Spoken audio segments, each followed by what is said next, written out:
말씀 함께 나누겠습니다. 요한복음 7장 37절에서 44절 말씀을 함께 읽겠습니다. 신약성경 157페이지 신약성경 157페이지 요한복음 7장 37절에서 44절 말씀 함께 읽도록 하겠습니다. 네, 같이 읽겠습니다. 명절 끝날 곧 큰 날에 예수께서 서서 외쳐 이르시되 누구든지 목마르거든 내게로 와서 마시라.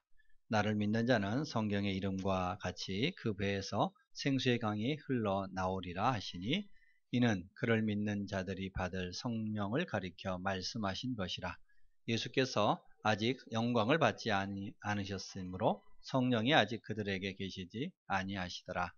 이 말씀을 들은 무리 중에서 어떤 사람은 이 사람이 참으로 그 선지자라 하며 어떤 사람은 그리스도라 하며 어떤 이들은 그리스도가 어찌 갈릴리에서 나오겠느냐. 성경에 이르시기를 그리스도는 다윗의 씨로 또 다윗이 살던 마을 베들레헴에서 나오리라 하지 아니하였느냐 하며 예수로 말미암아 무리 중에서 쟁론이 되니 그 중에는 그를 잡고자 하는 자들도 있으나 손을 대는 자가 없었더라. 아멘. 기도합니다. 하나님, 이 시간 우리가 하나님 앞에 집중하기 원합니다. 하나님이 사랑하시기에 우리를 향하여 주시는 그 말씀과 하나님의 그 뜻들이 밝히 드러나는 시간이 되게 하여 주시옵소서. 또한 일주일의 삶 속에 하나님과 동행하며 주께서 허락하신 일터에서 힘써 수고하고 애쓰며 주께서 허락하셨던 그 물질, 수고와 정성과 애씀과 믿음과 마음을 담아 하나님 앞에 드리오니 하나님 받아 주시옵소서. 또 마음 원이로되 주 앞에 드리지 못한 손길들 그 형편을 아시고 그 마음을 받으시며 그 삶이 늘 하나님과 동행하는 하나님에 대한 부요함을 누리는 우리 모두가 되게 하여 주옵소서. 이 시간 하나님의 말씀을 함께 나눕니다. 오직 진리만이 선포되는 시간이 되게 하여 주시옵시며 우리가 그 하나님의 말씀에 붙들려서 우리의 마음에 새로워지고 큰 힘을 덧입는 귀한 시간 되게 하여 주옵소서. 예수님 이름으로 기도하였습니다. 아멘. 네, 오늘 우리에게 주시는 말씀을 통해서 내게로 와서 마시라, 이런 제목으로 하나님 말씀 함께 나누겠습니다. 제가 이제 함께 안부를 나누면서 요즘 어떻게 사시나요? 이렇게 이제 물어볼 때가 있어요. 그러면 종종 들려오는 이야기 중에 하나가, 답변 중에 하나가, 예, 목사님 요즘 사는 게 아닙니다. 이런 답을 해주시는 분들이 있어요. 우리나라 말은 간단한 것 같은데 굉장히 철학적일 때가 있죠. 여러분, 사는 게 아니다. 무슨 뜻인지 이해가 되시나요?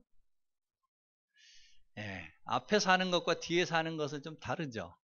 사는 게 아니다. 앞에 사는 것은 지금 현실을 얘기할 것입니다. 희망이 있고 원함이 있는데 그것이 잘 이루어지지 않는 현실의 삶이겠죠. 늘 변하지 않는 삶, 꿈은 항상 멀리 있는 것 같은 그 삶.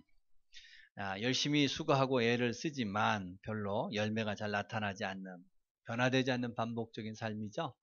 월급날 월급을 받으면 카드값 내고 아이들 학원비 내고 나면 다 사라져버리는 그 현실, 그 사는 것이라고 말할 수 있고요. 뒤에 사는 것은 꿈꿨던 사는 것이겠죠. 젊었을 때 가졌던 꿈이 있습니다. 큰 부자는 아니어도 그래도 남을 도우면서 좀 살 수 있는 넉넉함이 있었으면 했던 그 바람, 또 하나님 일에 힘쓰며 살고 싶었던 바람, 가족들과 함께 오손도손 소소한 즐거움을 누리며 살고 싶었던 그런 바람들, 이런 것들을 담는 표현이겠죠. 사는 게 아니다. 그런데 이 두 가지가 같이 결합이 되면 좋은데 사는 게 아니라는 것은 이 둘이 간격이 넓더라는 것이죠. 현실의 삶과 희망하는 삶의 간격이 넓더라. 여러분, 이럴 때 우리가 느끼는 것 중에 하나가 목마름 아닐까요? 갈증 아닐까요? 내가 바라는 삶이 있는데 지금 현재의 삶이 그것과 거리가 멀어요. 그럴 때 갈증이 생겨요. 목마름이 생겨요. 적절한 목마름은 우리에게 열정을 갖게도 만들어줍니다. 성실하게 만들어주지요. 그래서 더 열심을 내게 만드는 동력이 되기도 합니다. 목마른 사람이 샘을 판다고 그랬던 것처럼 열심을 냅니다. 아침 일찍 일어나 성실하게 살아가게 됩니다. 우리 2002년 4강이 확정됐을 때 히딩크 감독이 온 국민을 전율케 했던 말이 하나 있죠. 우리는 아직 승리가 목마르다. 예, 그런 열정들을 불러내는 게 목마름이에요. 갈증이에요. 자, 그런데 그 목마름이 너무 길어지며 그리고 그 갭이 너무 커지면 열정과 동력이 되는 게 아니라 낙심과 자포자기가 되지요. 여러분, 사는 게 아니라가 적당한 간격이 되면은 사람을 깨우기도 하고 열정도 갖게 만드는데 그 갭이 너무 멀어지고 나면은 나중에 이런 얘기 하죠. 사는 것 다 그렇지 뭐. 자포자기하는 마음, 낙심하는 마음으로 바뀌어집니다. 예, 우리의 삶에 있어서 분명히 갈등이 있어요. 또 그러한 갭이 있어요. 그래서 그것을 메꾸고자 하는 마음들이 다 있습니다. 목마름이 있다는 것입니다. 때로는 그 목마름이 동기가 되기도 하고 그 목마름이 오히려 삶을 낙심하게 만드는 경우도 있습니다. 자, 오늘 우리 주님께서 목마름에 대한 이야기를 하고 계셔요.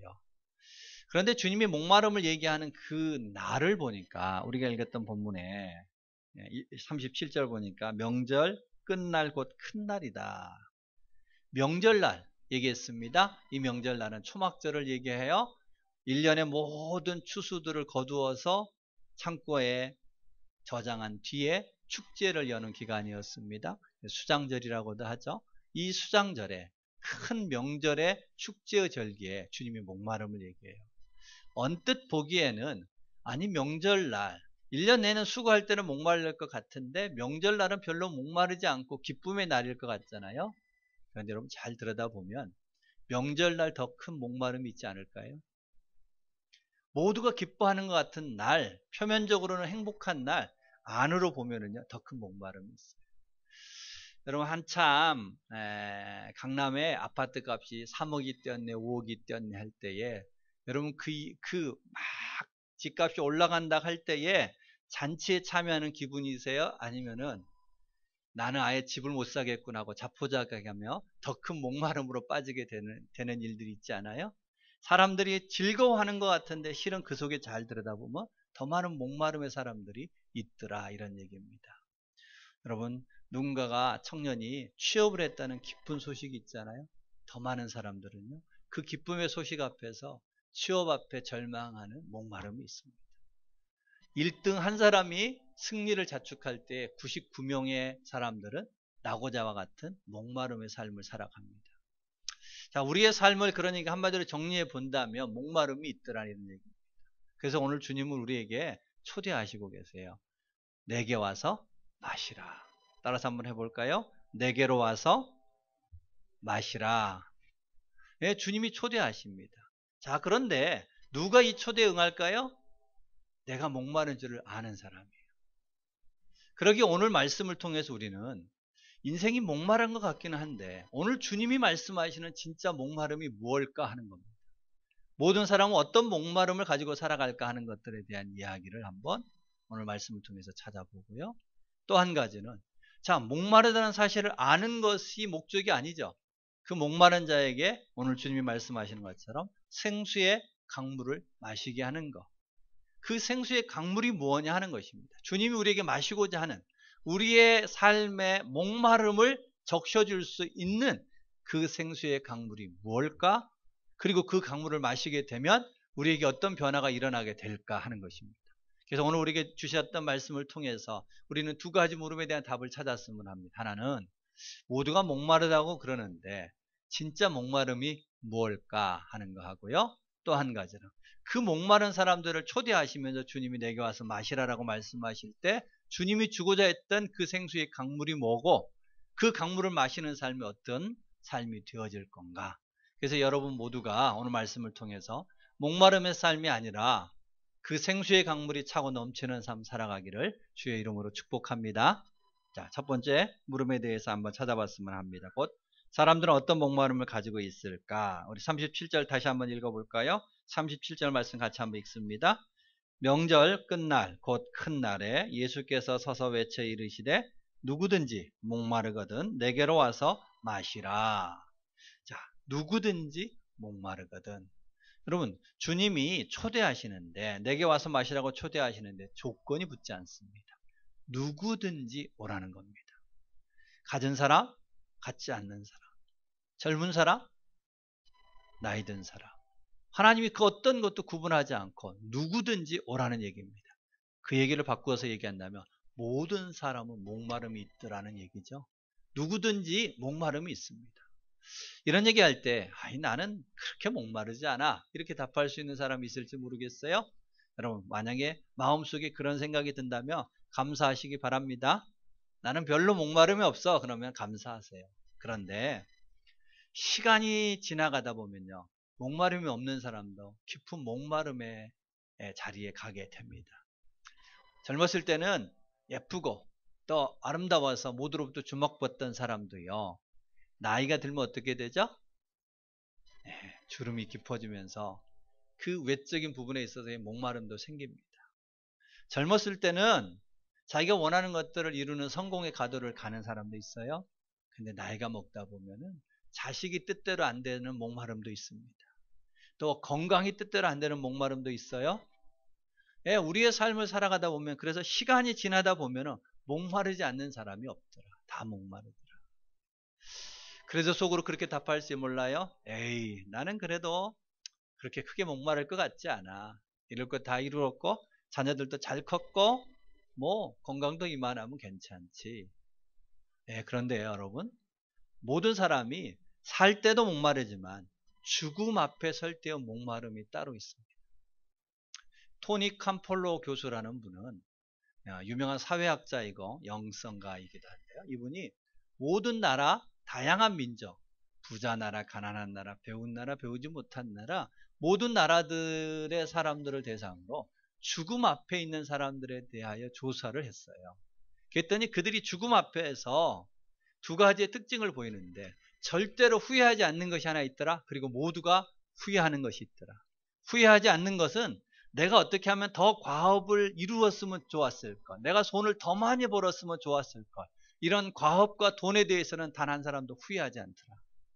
후회하는 게 있더라. 그것은 내가 더 사랑하며 살지 못한 것, 바르게 살지 못한 것에 대해서는 후회하더라.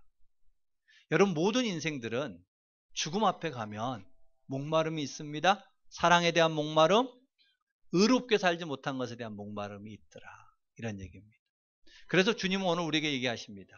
누구든지 목마르거든 내게 와서 마시라. 저와 여러분이 그 초대의 대상이라는 것을 잊지 마시기 바랍니다. 우리도 목마름이 있습니다. 삶 과정의 목마름도 있고 죽음 앞에 서는 목마름도 있습니다. 자, 사람들이 목마름이 있기 때문에 그것을 나름대로 해결하려고 노력을 합니다. 어떤 사람들은 지성으로 해결해 보려고 노력을 하죠. 우리나라 최고의 지성인의 아이콘이었던 이혜령 선생님이 있어요. 초대 문화부 장관 하셨던 그분이 철저히 지성주의였어요. 지성이면 다 해결 된다고 주장했던 사람이었어요. 근데 그 따님을 먼저 보내고 난 뒤에 그가 예수를 믿었죠. 지금은 그 영성을 대표하는, 복음을 전하는 귀한 믿음의 성도로서의 삶을 살아가고 계십니다. 여러분, 지성의 한계가 있습니다. 그래서 어떤 사람들은 사회운동이나 정치력으로 이러한 인생의 목마름을 해결하려고 하는 사람들도 있습니다. 여러분, 그러나 사회운동과 정치를 통해서 이 목마름이 해결될 수 있을까요? 우리는 지난주에 유력 정치인의 추락을 좀 봤습니다. 여러분, 사람들이 그 사람을 기대했어요. 우리나라에 새로운 좋은 정치들을 열어갈 거라 기대를 했습니다. 이 사회의 여러 가지 부조리한 것들을 바르게 잡을 수 있는 사람이 될 거라고 기대하는 사람도 있었어요. 그런데 여러분, 우리가 확인하는 것처럼 정치인도 누군가의 목마름을 해결해 줄 수 있는 사람이 아니라 자신의 목마름도 해결하지 못하는 사람인 것을 우리는 확인하지 않았습니까? 누군가의 목마름을 적셔줄 수 있는 사람이 아니라 자기부터 바꿔야 될 대상이라는 것을 우리는 지난 한 주 동안에 확인하며 살았지 않았을까 합니다. 그렇습니다. 우리 모두는 다 목마름이 있는 사람입니다. 사는 가운데도 목마름이 있고, 그리고 죽음 앞에서 갖는 목마름이 있습니다. 지성으로도 해결되지 않고 사회운동이나 정치로서 해결되지 않는 목마름이 있습니다. 왜 그럴까 하는 겁니다. 그것은 목마름의 본질이 지성이나 또 힘이나 소유가 아닌 영적인 것으로부터 시작되기 때문에 그래요. 인생의 목마름의 뿌리는 영적 목마름으로부터 시작되기 때문에 그렇습니다.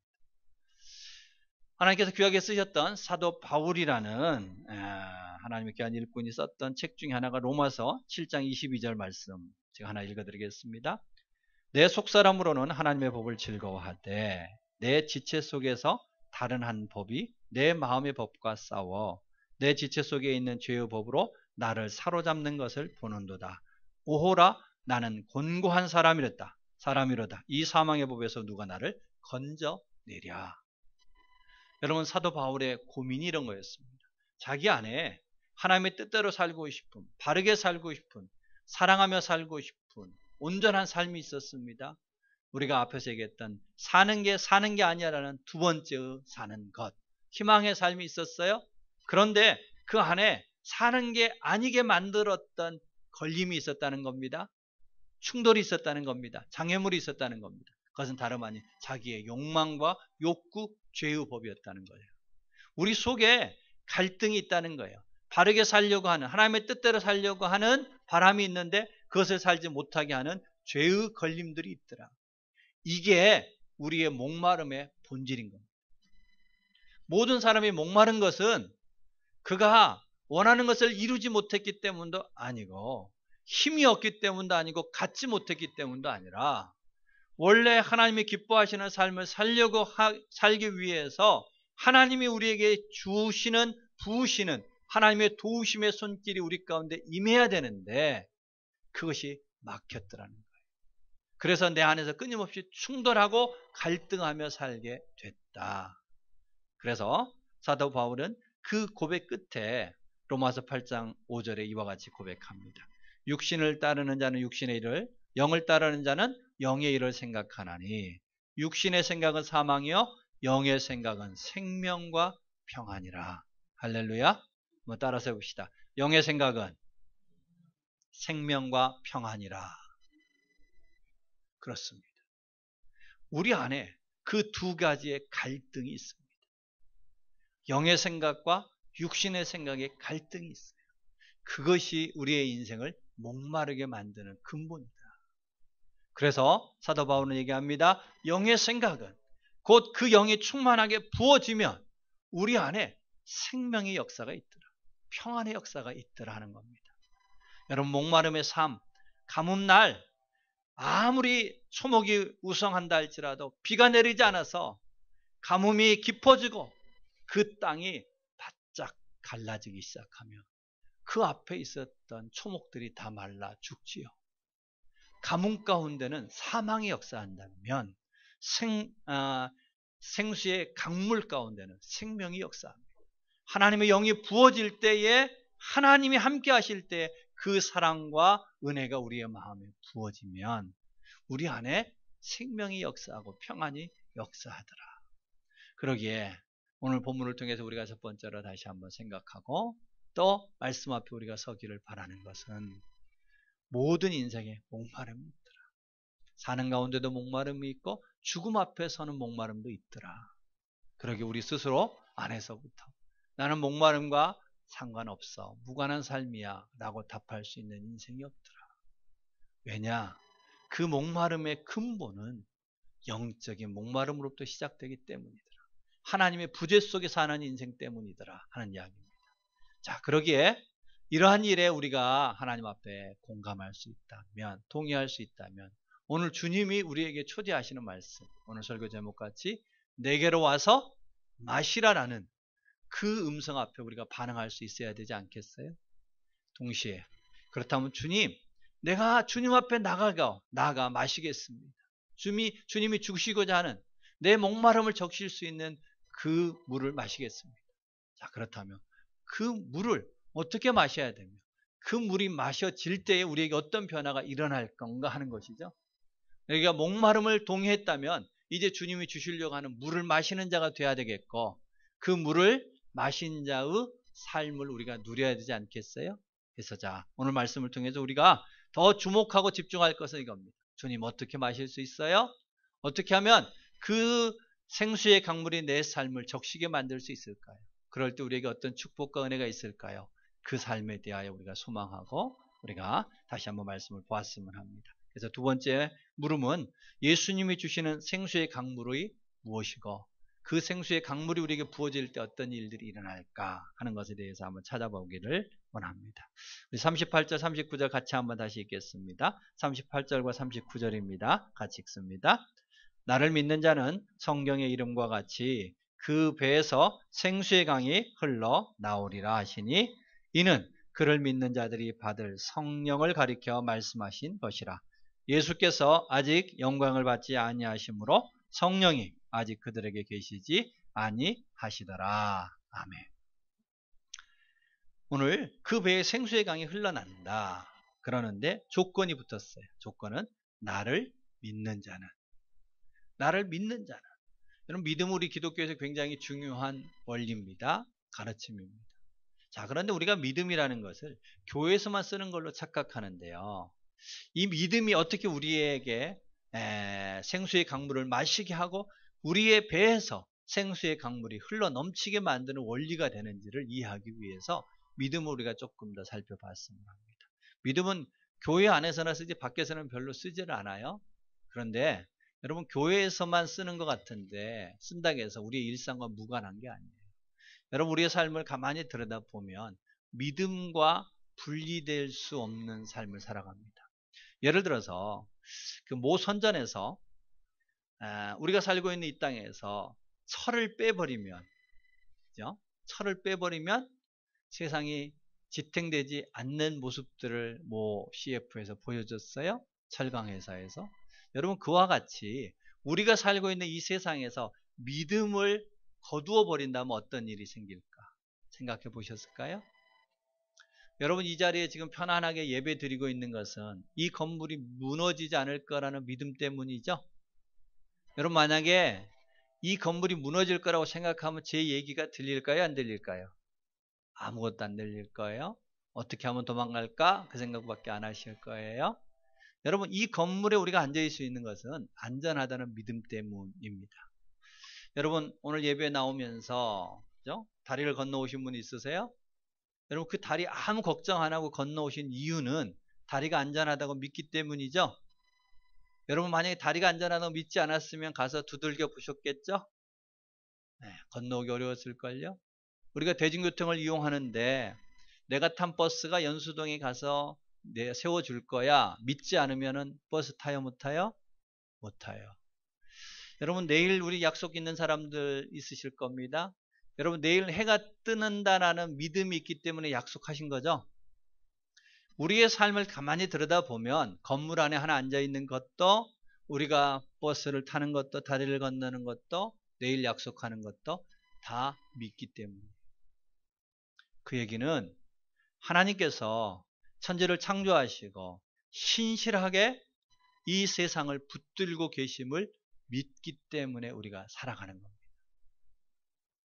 여러분 우리는 종종 가정에서 자녀들을 향하여 이런 얘기를 하는 부모들이 있어요.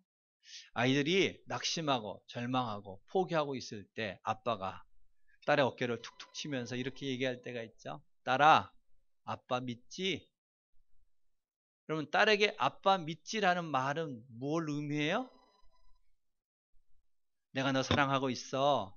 내가 너의 백그라운드가 되어줄 거야. 내가 너를 지원할 거야. 그러니까 너 염려하지 말고 네가 계획하고 꿈꿨던 일 다시 한번 도전해봐. 힘을 주는 거죠. 여러분 믿는다라고 말을 할 때에 아빠 믿지라는 이야기는 곧 아빠가 너를 얼마나 사랑하는지, 아빠가 얼마나 너를 위해서 모든 것을 다 줄지, 아낌없이 너를 위해서 지원하는지에 대한 수용이죠. 받아들입니다.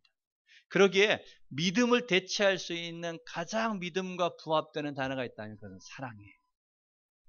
사랑할 때, 그 사랑을 인정할 때, 그 사랑이 아무것도 아닌 것 같은데 그 사랑을 받아들이면, 그 사랑이 우리의 마음 안에 들어오면 그 사랑이 힘을 내게 만들어요.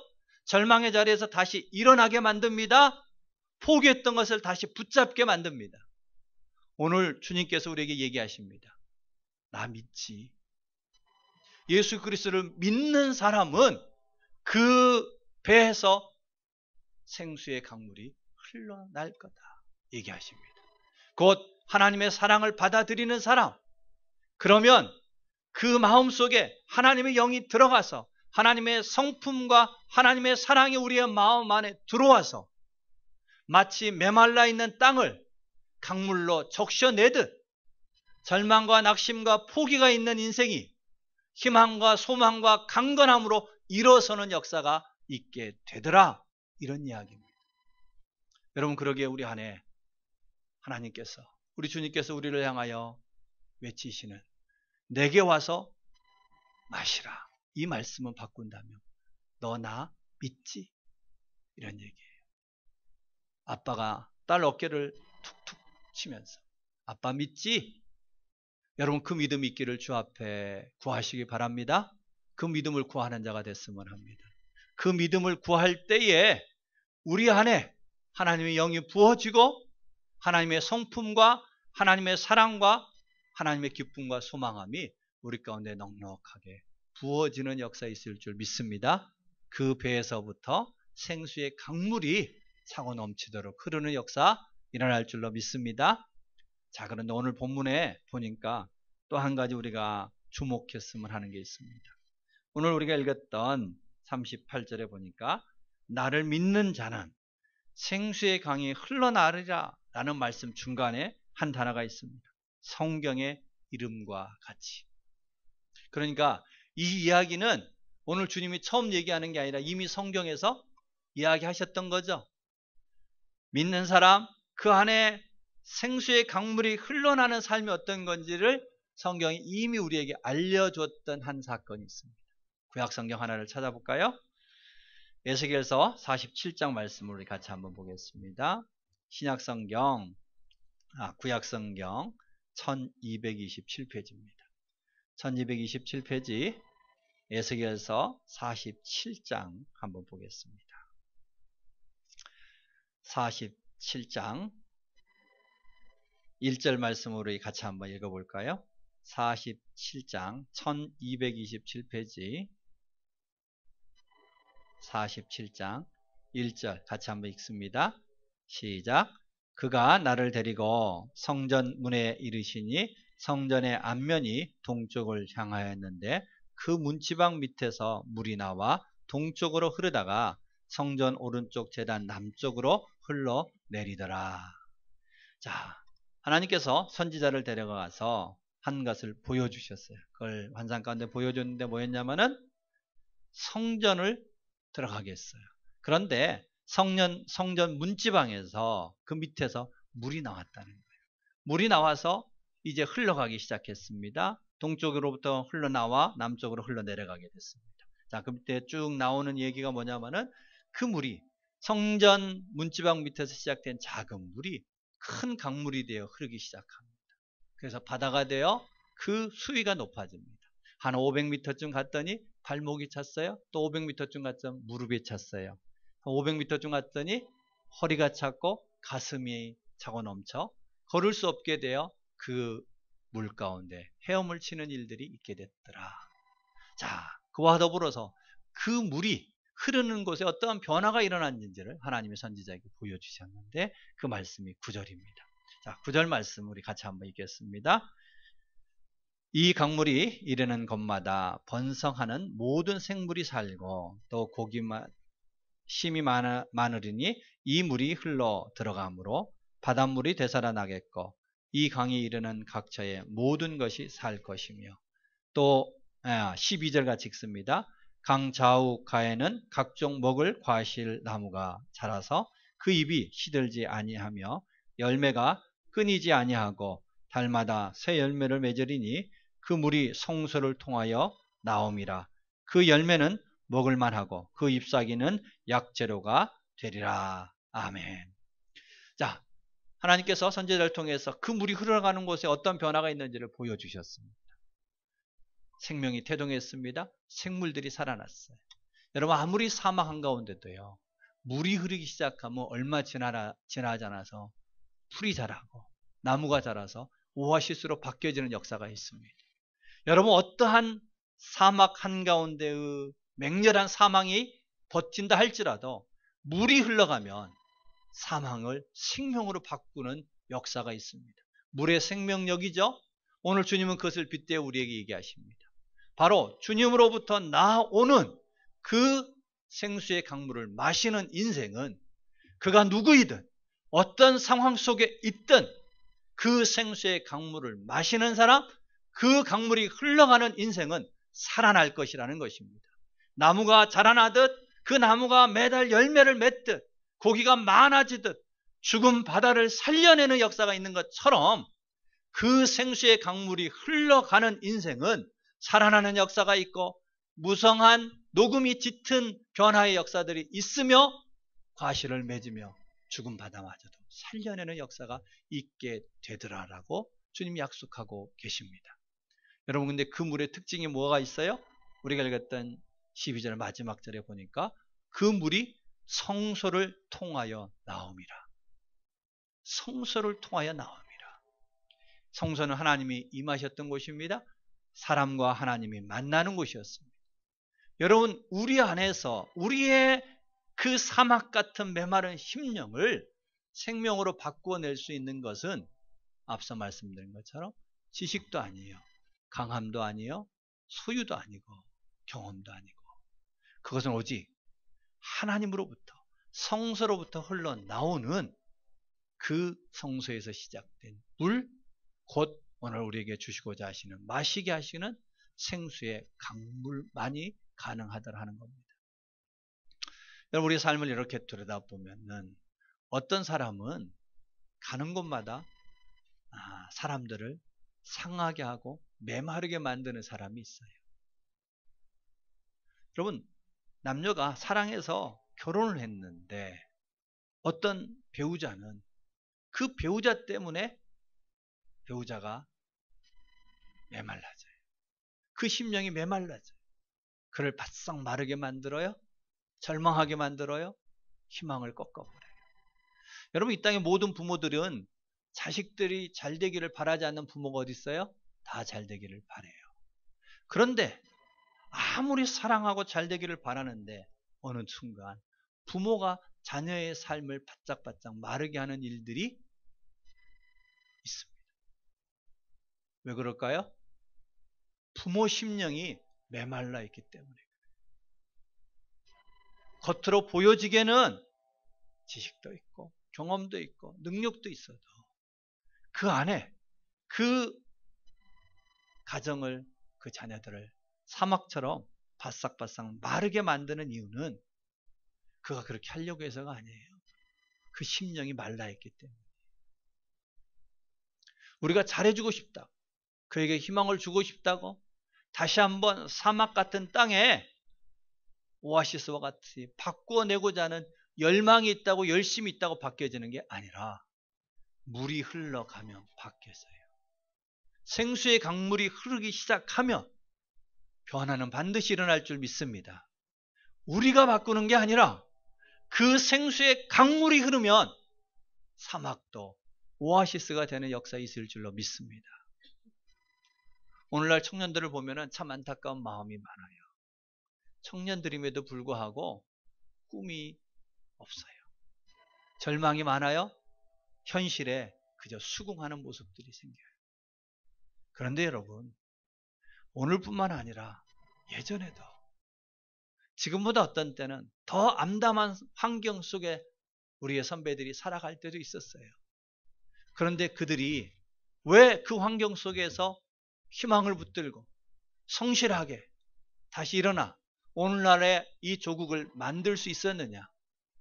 그들 안에 바로 오늘 우리에게 주시고자 원하셨던 그 생수의 강물이 흘러 들어가기 시작하면 상황은 절망이나 그 안에서부터 말할 수 없는 열정이 살아나는 일들이 생깁니다.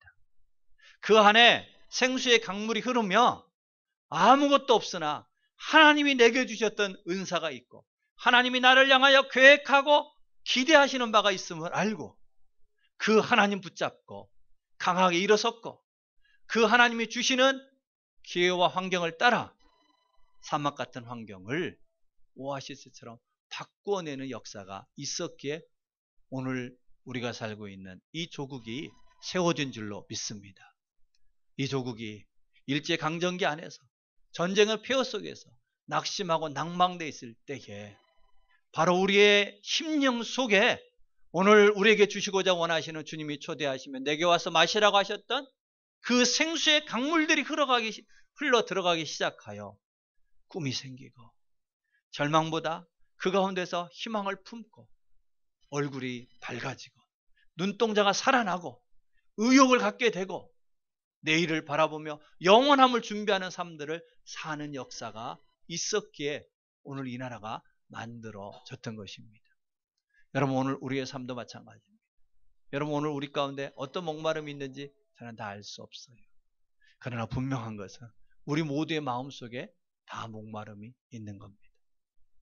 그 목마름을 해결할 수 있는 길은 다른 그 무엇이 아니라 오늘 우리에게 다시 한번 주님 말씀하시는 내게 와서 마시라. 오직 주님에게서 나오는 성서로부터 시작되는 그 생수의 강물이 우리 가운데 흘러 들어올 때에 새로운 변화의 역사가 일어날 줄로 믿습니다. 에스겔서에서 보여주셨던 것처럼 풍성한 결실을 맺고 고기가 많아지며 죽은 바다를 살리는 역사들이 일어나게 되더라 하는 것입니다. 여러분, 그러기에 우리 교회가 그와 같은 교회가 됐으면 좋겠습니다. 오늘날 우리 한국교회가 여러 가지 프로그램도 생기고 또 시설도 좋아지고 여러 가지의 능력들과 경험들이 있는데 오늘 본문에서 얘기하는 것처럼 에스겔서 환상을 통해서 우리에게 보여주는 것 같은 바로 그 생수의 강물이 흘러 지나간 뒤의 변화, 그런 변화가 오늘날 교회에서 찾아보기 어려운 이유는 교회에 생수의 강물이 아니라 가짜의 물이 많아졌기 때문이라고 생각합니다. 가짜의 물이 많아진 거예요. 교회 안에 여러 가지의 프로그램을 통해서 흘려보내는 물, 시설을 통해서, 유명세를 통해서 흘려보내는 물, 그것들이 오히려 마시면 마실수록 더 깊은 갈증을 만들어내고 그것들이 살려내기보다 교회 안에서도 여전히 세상의 논리가 지배하게 만드는 그런 안타까움을 초래한 것이 아닐까 싶습니다. 그러기에 여러분, 우리 교회가 다른 물은 없어도 성서로부터 흘러나오는 주님이 내게 와서 마시라고 초대하시는 주님으로부터 흐르게 되는 이 생수의 강물만큼은 충만한 교회 되기를 소망합니다. 많은 물은 없을지라도 주님이 오늘 우리에게 주시고자 하셨던 바로 그 물을 흐르게 하는 교회가 되기를 소망합니다. 여러분의 가정과 여러분의 인생 안에도 많은 물은 없을 수 있어도 바로 그 물을 흐르게 하는 저와 여러분 되어졌으면 좋겠습니다. 그 물이 흐르면 에스겔 선지자에게 보여줬던 환상처럼 사막이 다시 녹음이 짙어지고 많은 나무가 자라나고 그곳에 열매가 맺고 생명이 깃들며 죽은 바다를 살리는 역사 일어날 줄로 믿습니다. 저와 여러분의 안에 바로 그 생수의 강물이 흐르기 시작하면 여러분이 만나는 사람도 살리는 역사, 우리가 머무는 가정도, 우리가 모이는 교구 안에서의 만남과 사귐도 이와 같이 살려내는 아름다운 사명 잘 감당케 될 줄로 믿습니다. 그런 삶 살아가는 저와 여러분 되기를 소망합니다. 우리 하나님 아버지 앞에 간절히 구했으면 합니다. 하나님, 내 안에 그 물을 마시는 자 되게 하옵소서. 그 물을 마셔서 내 안에서부터 그 살리는 역사가 충만하게 일어나게 하여 주옵시고 우리 교회에도 바로 많은 물이 아니라 그 물 있게 하여 주십시오. 주 성소로부터 시작됐던 물, 내게 와서 마시라고 초대하셨던 예수 그리스도에게서 주셨던 그 물이 흐르게 하여 주옵소서. 오늘 우리가 읽었던 본문에 어떤 성경에 보면은 그래서 이렇게 기록하고 있습니다. 예수 배에서부터 흐르는 생수의 강이라고. 오직 내게 와서 마시라고 했던 예수님을 집중하고 그분으로부터 흘러나오는 그 생수의 강물을 마시는 자 되게 해주시고 그 생수의 강물을 흘려보내는 인생이요 그런 교회 되어질 수 있도록 우리 하나님 앞에 간절히 기도하는 저와 여러분 되기를 소망합니다. 우리 주신 말씀 붙들고 우리 같이 한번 기도했으면 합니다. 이 시간 기도할 때 하나님, 내가 목마릅니다. 사람들 앞에 이런저런 모습으로 나를 포장하고 드러내고 있지만 성장 내 심령 깊은 곳에 보면은 내가 목마릅니다. 내가 목마릅니다. 내가 그 생수의 강물이 필요한 자입니다. 우리 주님 앞에 고백했으면 합니다. 주님이 그때 우리를 향하여 초대하실 것입니다. 나를 믿는 자, 그 안에 생수의 강물이 흐르리라. 내게 와서 마시라라고 주님이 초대하시는 주님의 그 음성이 우리의 마음을 사로잡고 그 음성 앞에 반응할 때에 반드시 우리 안에 그분의 그 생명수가 부어지는 은혜가 있을 줄로 믿습니다. 그럴 때 에스겔서 보여주셨던 것처럼 그 생명수가 흐르는 놀라운 변화의 역사가 내 안에서부터 일어나고 우리 교회 안에서부터 일어나게 될 줄로 믿습니다. 그러기에 하나님의 내 심령이 그 물을 마시게 하여 주시고 우리 교회가 그 물을 흐르게 할 수 있는 교회가 되어줄 수 있도록 도와달라고 우리 주님 앞에 같이 한번 기도하겠습니다. 할렐루야. 자비하신 하나님, 하나님이